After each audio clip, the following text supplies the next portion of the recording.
All right, so I haven't named this podcast. Oh, you haven't? Not yet, not yet. I'm just doing it. You need me, Frank?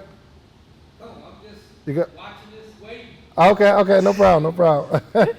All right, so yeah, I haven't named this podcast. If you come up with a good name, I haven't. Thought of anything? I haven't thought of anything. Nothing you want to share? At Nothing. least. No, nothing like jumps out at me. Okay. I don't know. So, but we're gonna get into it. So, welcome, ladies and gentlemen. We have an amazing guest today. One of my favorite people. Ambitious. Thank you. Smart, beautiful, mature. Okay, and just like forward thinking, right?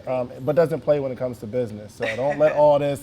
Don't let the whole little Don't smile let it fool you. you. No, Okay. I'm kidding. But welcome to the show, whatever the name of the show is called. Dayna Thomas. Okay. Hey, thank you for having me. You know I support you in anything you do, David. Oh, I'm excited. I'm excited to have you. I'm ready to learn. Okay. Yeah. I really, I got you on for the podcast for everybody else, but really I want to learn from you every chance I get. Oh, my so, goodness. introduce to the people your, what you do.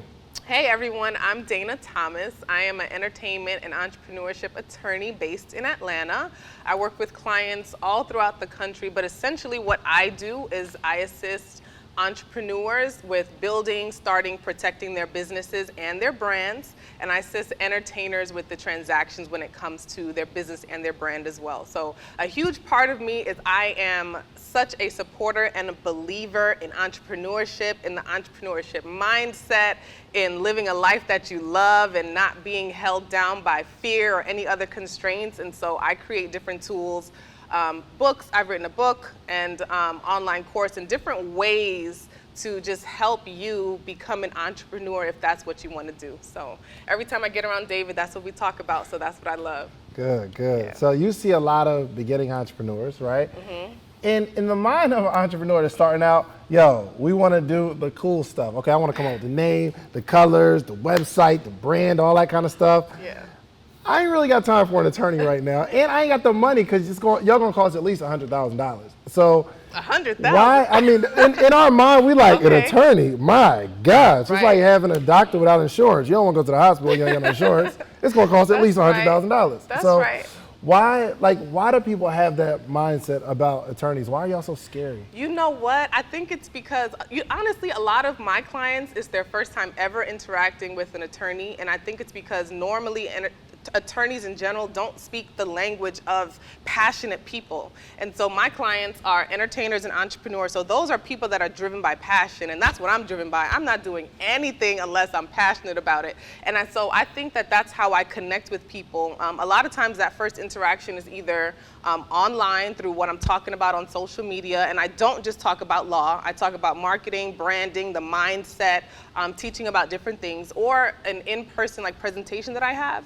And I think a lot of times people just get that vibe from me that I'm not just an attorney. Like that's why I don't call myself a business lawyer. I'm not a business lawyer. I don't just work with the business. I'm an entrepreneurship lawyer or entrepreneurship attorney because it takes so much more when you work with entrepreneurs. Like I'm helping you with your mindset. I'm helping you when you don't feel that great today. You can give me a call.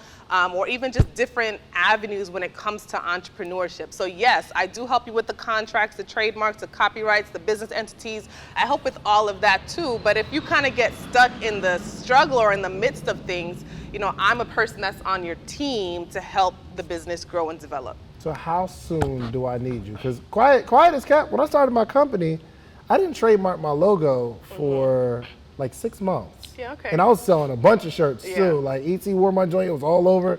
But how soon, realistically, should I call you? Right, and so I think it's whenever you're comfortable. And first, a lawyer does not have to be so much money. There are different price points and different strategies and different priorities that we can set for you. But honestly, I would say whenever you're ready.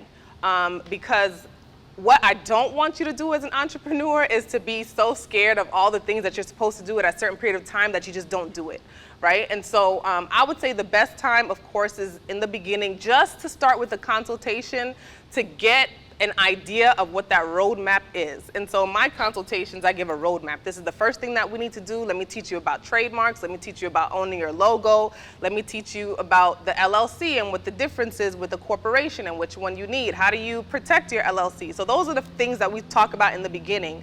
And so it's your choice on what you want to start with, right? So for example, with the trademark, right? You talked about you didn't trademark your brands until about 6 months in. 6 months honestly isn't that long, but I've seen people who are using a brand name that they just thought of or started using it, and then later on they find out that there's 2 or 3 other companies that's using the same name or the same logo. And so that's an issue, because now if I'm Googling or trying to find your company and I find all these other companies, everything that you're doing marketing wise online could be for no reason, because when they're Googling the name, they're finding this other company. Or another company already has a trademark for that name, so you can't even use it, and you've already invested in the brand. So when you initially speak with me, I am not a type of lawyer that's like, you need this, you need, like, get this trademark or else. Like, I'm not like that. I want to educate you on the process, and when you feel comfortable moving forward, then hopefully the choice will be for me to work on your team. Gotcha. What I like about you too, because you're not just an attorney, you're an entrepreneurship attorney. Yeah, so like, she's gonna do the contracts and all that kind of stuff, advise you, but also coach you, because you've seen a lot of businesses fail. In the front end, like before they even get started, which is discouraging, right? And you know what? This is what I think about that whole statistic about failing, right? Like, because there's a stat out there that says, like, whatever % of businesses fail in the first year or the first 5 years, those stats come, in my opinion, those stats come from what people tend to put on their tax return, right?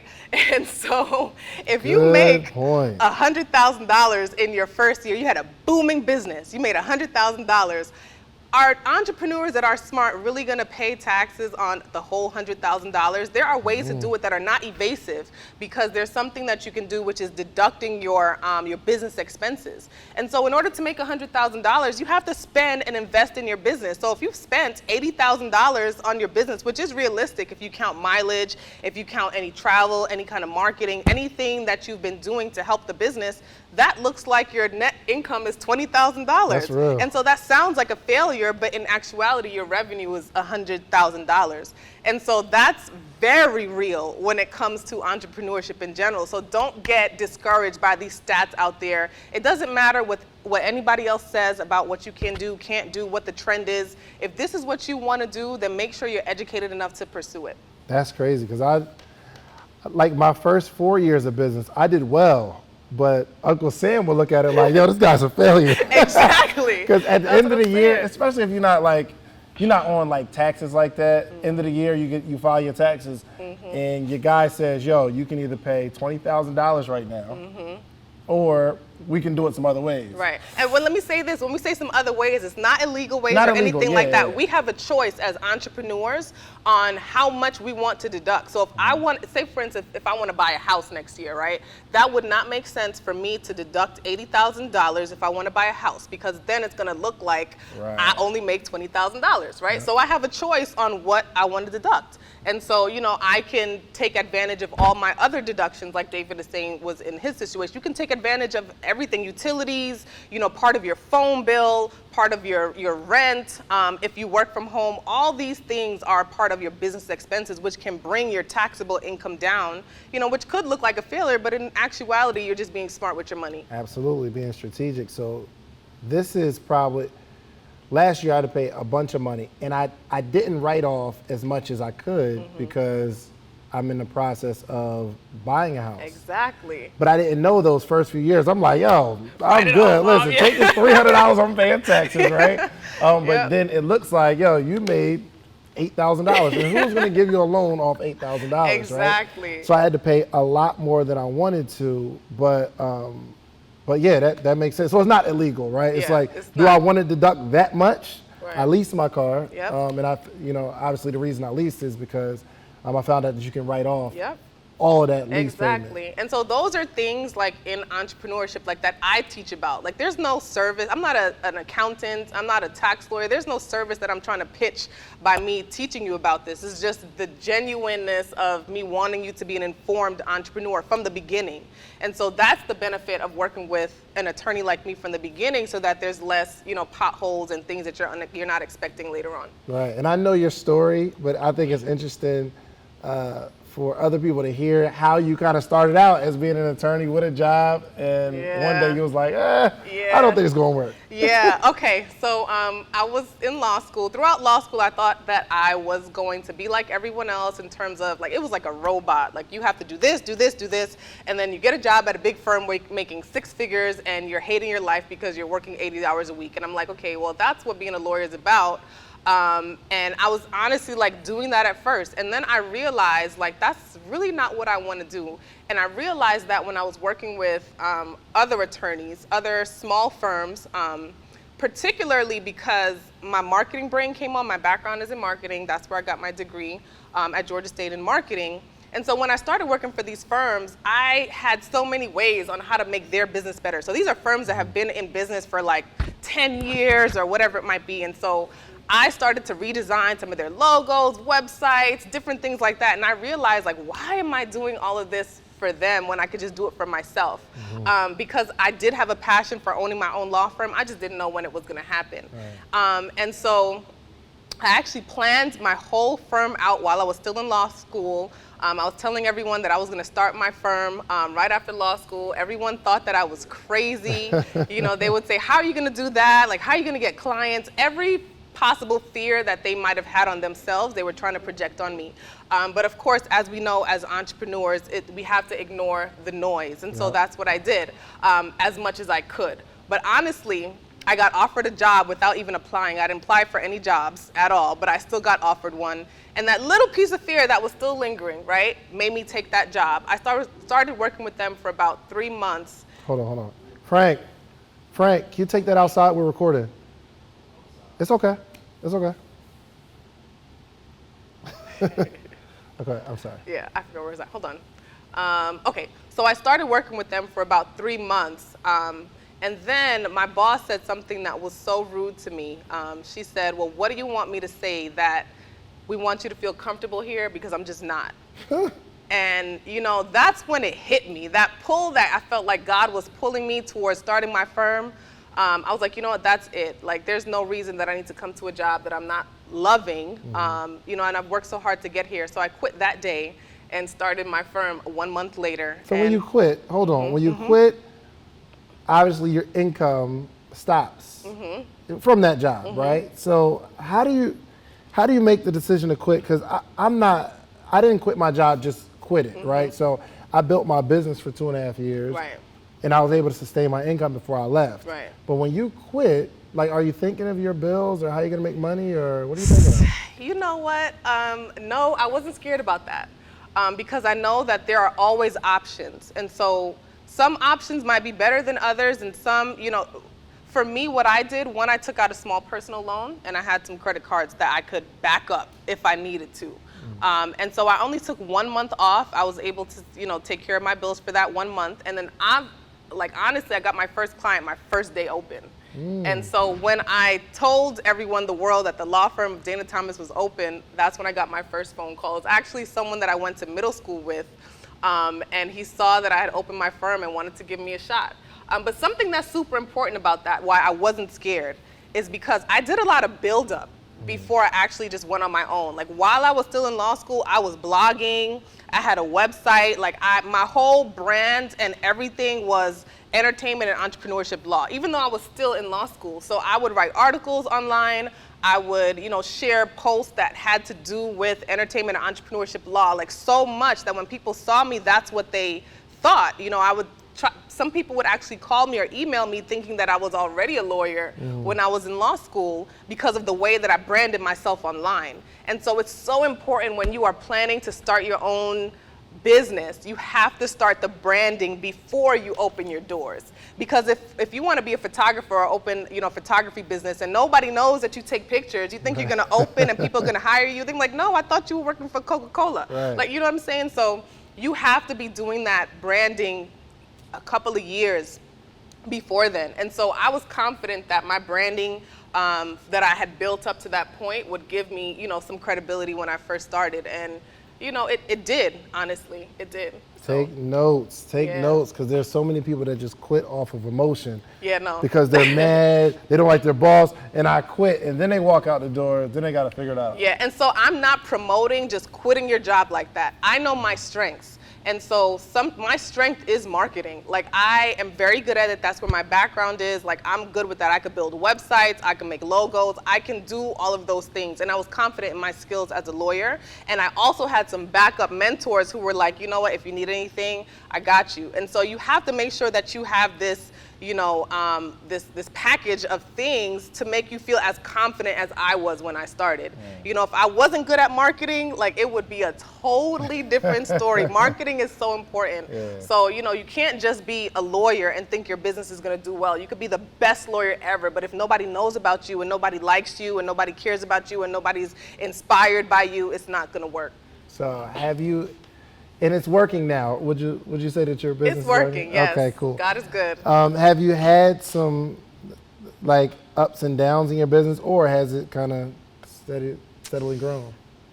You know, I want to be as honest as possible, but I'm such a positive person. Like, whenever I do go through something that seems to be a downfall to other people, like, I see it in a different way. And I think that that's something that's so important for entrepreneurship in general. It's like, your mind has to work in a different way than normal people. When there is a downfall, for whatever it might be, you know, you can't look at it as a potential failure or anything negative. Think about the positivity that comes for it or how you fix it. But in terms of, like, income-wise, I mean, it has steadily grown. But, you know, some months have been better than others. In last year, now it's pretty consistent.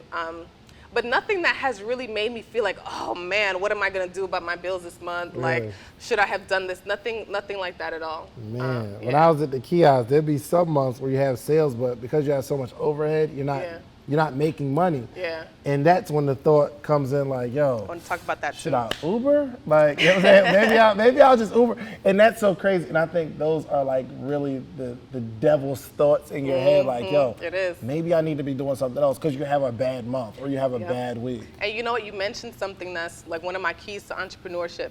You have to keep your expenses low, right? And so you have a kiosk, so you had, you know, that monthly rent, you had people that were helping, right? And so sometimes it's necessary, but if you don't have to have all these expenses, don't do it. You don't need a fancy office, you don't need a second phone, you don't need a new computer, you don't need any of that stuff, you know? So just take it little by little. You can upgrade to the fancier stuff as you're making more money. So have that as a gift to yourself. When you reach this level of income, then you upgrade to a second phone, then you upgrade to a location. So, but you also have to know the difference between investments and expenses. An investment is gonna make you more money. An expense will not make you more money, all right? And so just make sure that you know the difference, keep expenses low, and that will help also to eliminate some of that pressure that you have with your new expenses with the new business. Yeah, you know, I've been on this journey where I've been meeting a lot of minimalists. You know what I'm saying? Like people who really live below their means. Yep. So, and I like being, you know, transparent. People know me, I don't care. So right now I have a Lexus and my lease is about to be up. So they called me and like, yo, you want to get a 2018 Lexus? I'm like, maybe, but I've also been looking at a BMW, right? Because I really want a BMW. Like, I don't know what it is, I just want that joint.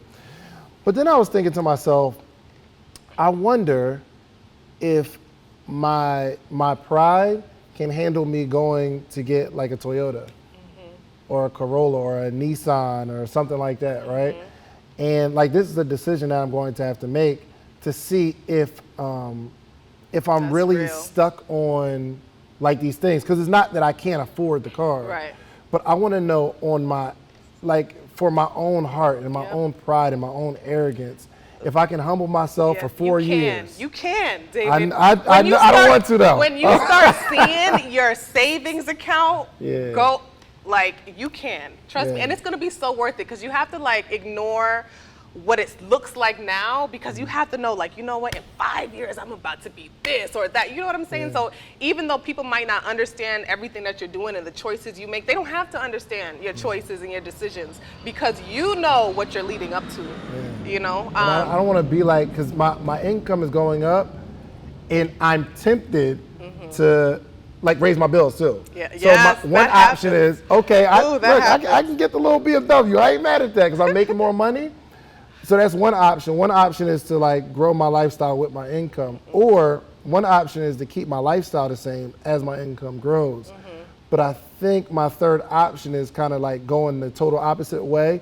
As my income grows, my expenses. And you get know lower. what? There's a happy medium, right?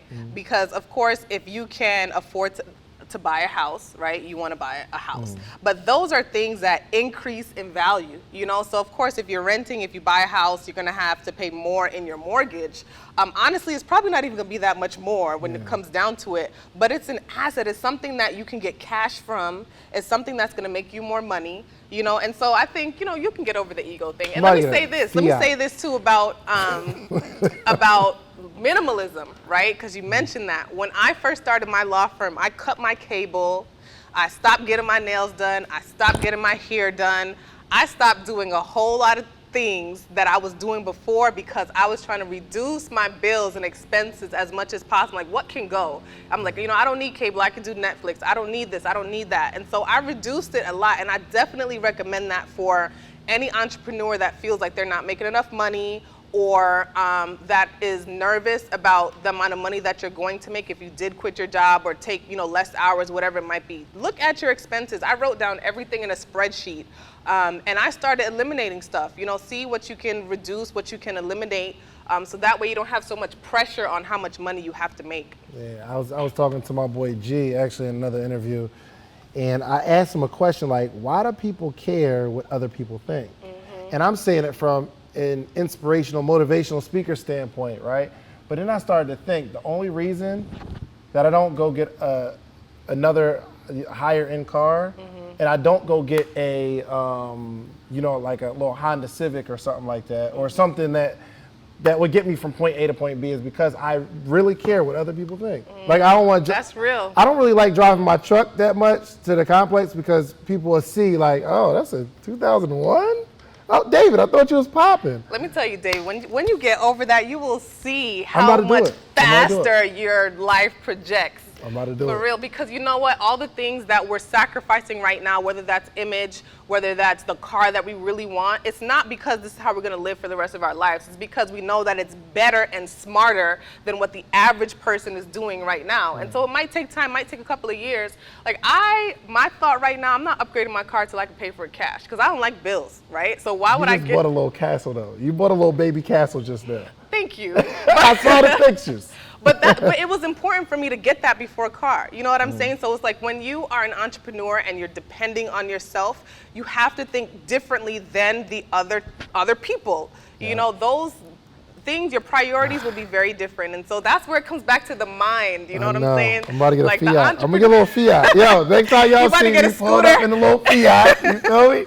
I'm gonna do it. Yes, I'm gonna hold you right to now, that now, though. You just told me. Yes, please. Okay. I'm going to do it. My lease is up, September or something like that, and I'm a lease like a 2018 something really, really average. Yeah. And by the time the 4 years comes around, or 3 years when I'm you should always be looking for, as an entrepreneur, I believe that you should always be looking for ways to reduce your monthly bills. You know what I'm saying? Whether that's you gotta stop using your credit cards and just pay them off every so often, or you know, if you are getting out of a lease, getting something that's less expensive, or you know, cutting certain bills or whatever for a certain period of time until you can get back up there. Like every month you need to be looking for ways, like how can I reduce? Because the more, and a lot of times it's not because we don't make enough money, it's because we spend too much money. Yeah. You know what I'm saying? We spend too much money. And so I think those are some keys that you guys really need to understand when it comes to entrepreneurship and just eliminating that fear about money. Yeah, I'm gonna do it for two reasons. One, I want to save money, more money obviously, but just so I can prove to myself that I don't care about what people think. That's good. Yeah. I'm gonna hold that to you. Oh, this is my favorite interview right here. That's what's up. That's a commitment. Yes, it is a commitment. So now let's okay, we talked about saving money. Let's talk about making money. Okay. Okay. You are a digital income earner. Like you would prefer. That's one way, yeah. You would prefer to do this interview on Zoom. Yeah, for the most, I like a lot. I like online courses and different things like online mediums because I feel like I can reach more people that way, and so I can get a lot more done that way. And so I was just telling David too, like a lot of the work that I used to do at first when I was first building my business was a lot of in-person. Like I would take a lot of in-person presentations, a lot of in-person consultations, in-person everything. But once you start to get more, I guess, popular in your business, it's hard to do in-person for everything and everyone because, again, there's only so much time in the day.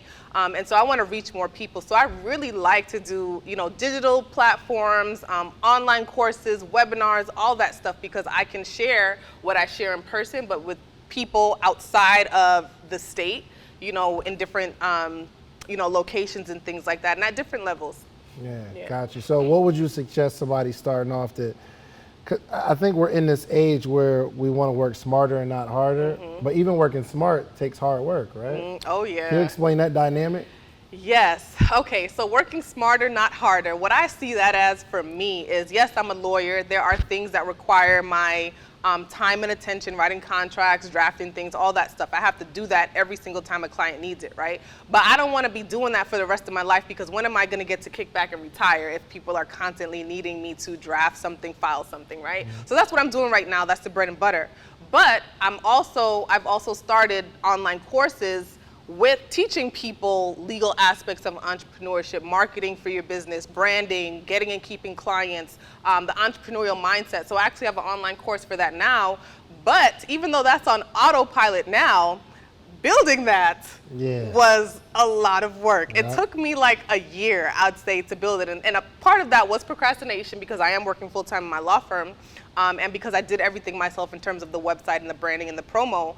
But it takes a lot of work to do it up front. There's no like cutting corners when it comes to, an entrepreneurship, especially in the beginning. Later on, this is why we're working so hard. And so later on we can coast, at some point. But it takes a lot of effort, energy, strategy, and a lot of acting on your ideas. And so I know a lot of you have ideas all throughout the day, throughout the week, and you just don't do anything about it. Like that is holding you back from your destiny. When you get an idea about something, you need to do something about it right away. Like don't be scared. There's been times where like I thought of an idea in the shower, I got out the shower and I built the website for it. Like that's what, and I just like put everything I had to do for my law firm like aside for the day and I just did it because it's like when you get those visions, like I don't believe that those are just like ideas that pop up because you're crazy or you just want to make money. I think those are visions from God, in my opinion, about what your life could be like if you just followed it.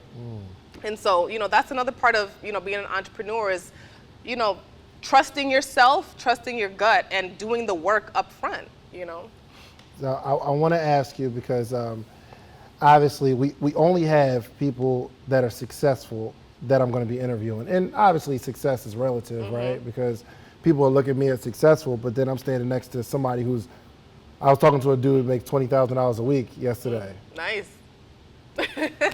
I'm practically on the verge of homelessness compared to him. Like, stay next to that dude, right?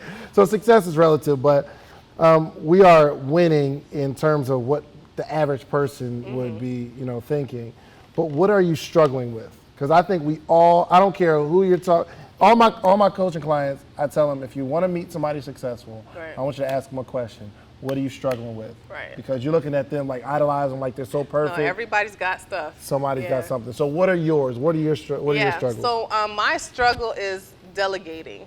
And so it's very hard for me to give an important task to someone else to do. And so in one way that makes sense because as an entrepreneur, you have to be good at a lot of things and be able to do a lot of things. But when you're at a stage of growth, there's no way that you can do everything, right? And so I'm doing better with delegating, but that's something that I do struggle with because I just feel like, honestly, that it can't be done as good as if I would do it, right? But of course, if I try to do everything myself, I'm gonna be at a standstill. So honestly, I'm getting over that. I just hired an associate attorney. I have a few other people that work with me part-time. And so that's helped. And so don't be afraid to spend money to make money. Yeah. That's super important. The first time that I ever paid a contract lawyer, which is someone that kind of takes on projects with my firm, the first time that I ever paid them to do work was the most money that I made in my business, like so far, you know, and you would think that, oh, I have to pay this person $800 to do these projects, like that's gonna bring my bottom line down, but that actually was the most money that I've ever made in my business at that time. And so don't be afraid to invest in your business. You have to keep up with your growth, because if people are looking for you, but you don't have enough time to get to everybody, you know, then it's time to start changing some things. And for me, I had to get over that struggle of delegating and letting other people kind of do some of the tasks that I do. So how do you get over it? Now, obviously, you said that's something you struggle with, so you probably quite haven't figured out how to get over it, but like, what are the steps that you're taking to get past that? For me, training, I have to spend time training.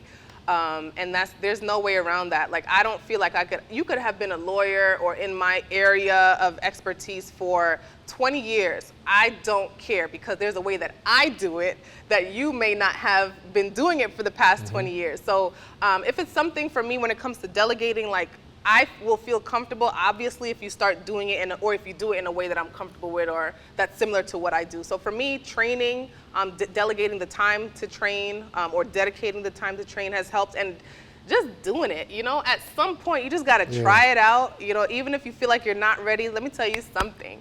You're never gonna be ready. Oh, no.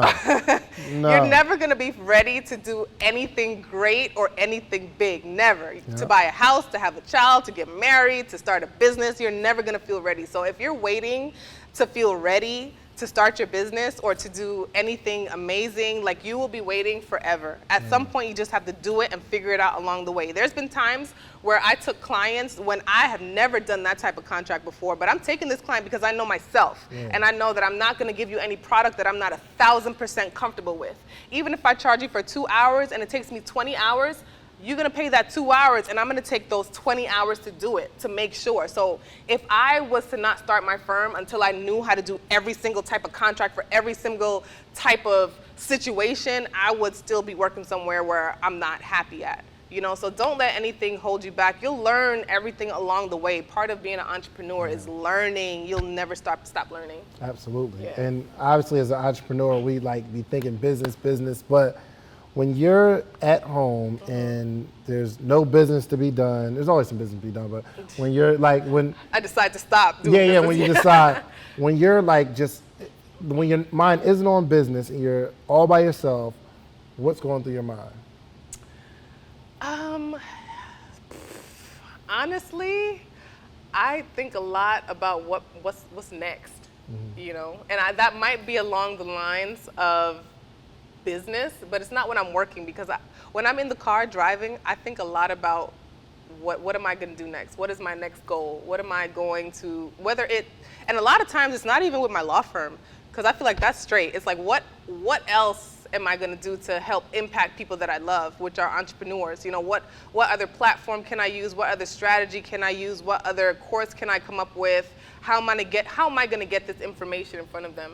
And so, honestly, that's what I think about. So when you're not thinking about business, you're thinking about the next business. No, not the next business. I'm thinking about the people. And like, even when I'm in church, like when I'm in church getting the word, a lot of times I'm not even applying it to my life. I'm like, how can I apply this for my students? You know what I'm saying? Like, how can I turn this into something that's going to inspire them? And so that's just like how my brain works, and that's how I know that I'm in the right space, because that's whenever I get any type of value that's kind of meant for me, I'm trying to think of how can I package it in a way to present to, you know, people that I love working with. All right. Do you have a lot of friends? I have a lot of friends. So Yeah. do you take downtime? What do you do on your downtime? On my downtime, well, I have a son, so I play with him. We do different things, but I'm doing better now. Well, now that I've just closed on the house, I'm doing better now with social life. Okay. So I'm taking a lot more lunches with friends now, and trying to be more social. And you know, there's just different phases in life or in entrepreneurship. You know what I'm saying? Like, before, I was in like the grind mode. Like, you work and making as much money as possible. Now I feel like that's set, and it's a certain steady amount. And so I'm looking to focus on other things. So if you got like a party or an event or something, you know, let me know. Okay, so you're out here. Okay, I ain't mad at that. So is it tough dating as an entrepreneur? Yes. Yo, let me ask you a question. Would you date somebody that wasn't an entrepreneur? Yes. Or would you prefer? No, I I prefer someone that's happy with their life. Like that, you could work a job that I am not against people having jobs. What I talk and preach about is if you are unhappy in your job and you have a dream and a passion for starting your business, those are the people that I'm talking to. I'm not talking to people who are happy in their job. They like that security. They like their pension, their 401k, all that other stuff that I don't know much about because it's never applied to me. Right? Like if you love that, then great. And I would totally date someone who has a job. You just have to be happy. Like if you're going to work and you hate your job, I can't, you know, because that falls into other areas of your life, you know? So yeah, that it doesn't matter like what you do. You just have to have a level of confidence in yourself. You have to be secure in yourself. You can't be intimidated by what I'm doing, you know, and be a support system for me, and so we could do that for each other. Is your son going to college? If he wants to. Are you gonna push college? I don't know. Honestly, I don't know. World might be different in 18 years. It might be different, but I know that he's going to start a business very young. I know that it's going to be in his name before he's 18. I know that his credit is going to be starting when he's around like maybe before 10. As early as I can put his name on my credit card, I'm going to do that. You know, because that helped a lot for me. Like that's what my dad did for me. He put me as an authorized user on his card. I have like 28, I think it's 18 years of credit history. Wow. You know, and so that helps with your credit, you know, so all these things, you know, that helps and things to learn along the way. But with my son, if he doesn't want to go to college, but he has a plan, and I know in his personality that he will achieve anything that he puts his mind to, like I'm all for what makes you happy, as long as you feel like, as long as you're keeping God first, you know, because that has helped me so much in all of my decisions, honestly, like it has, and I wouldn't be able to do it without him. And that might sound cliche to some people, but that's just my story. But yeah, as long as he, you know, had that personality, that drive to do it, like I wouldn't push him to do anything that he doesn't want to do. Gotcha. Okay, so last question. I like to make predictions. Oh, this is so much fun. I like predictions. So I want to know if you can predict what your life is going to look like in the next 3 to 5 years. What is Dayna Thomas going to be doing 5 years after this interview? Because I want to be able to point to it and say, yo, Dayna did say she was going to be president of the United States. Oh, no, I have no interest in politics at all. Okay, so 5 years from now, I definitely see myself with at least another book that I want to promote on a higher scale. I see myself traveling relating to that book. I see myself having another location for my law firm with attorneys that work there full time, with me stepping in for bigger projects. I see a lot of my focus being on online courses because I love doing that, and I feel like those are ways that I can get to more people. I still see myself in Atlanta. Okay. Honestly, I love it here. But just overall being more influential for people who want to pursue businesses. So that's always going to be a part of me and who I talk to and work with, but just, you know, focusing probably less on the full-time lawyer and more of like a full-time inspirer. I want to hear a prediction where I can see you like doing it and you did it. Or like I want to say, yo, I will have saved $1 million. And then 5 years after this, oh shoot, I said that 5 years ago. Okay. Give me something that we can point to. Something I'm going to have paid for my car in cash, right? I'll have done that. The car that I really want that we talked about. Right. I will have written the book. Okay. That's going to be done. And I will have at least 3 more courses. Okay. So we'll put that. You can hold me to that. She'll probably have those 3 more courses by the end of the year, actually. That's funny. Well, thank you so much. Any departing words for my entrepreneurs that's thinking, or even not my entrepreneurs, but people who are watching that's been inspired, they want to do what you're doing. Any departing words? Yes, I would say to follow those feelings that you have inside. That's where it started for me. Like, if you feel like you're going to work every day or in this relationship or whatever it might be and you are unhappy, you are not meant to live a life where you're unhappy. That is a sign that it's time to do something different. And so start to really pay attention to where your passions are and where your skills are, and start speaking to people who have done what you want to do. You know, you don't want to look 5 years from now and say, dang, you know what, I should have started 5 years ago. You want to look 5 years from now and say, wow, I'm so happy that I started 5 years ago.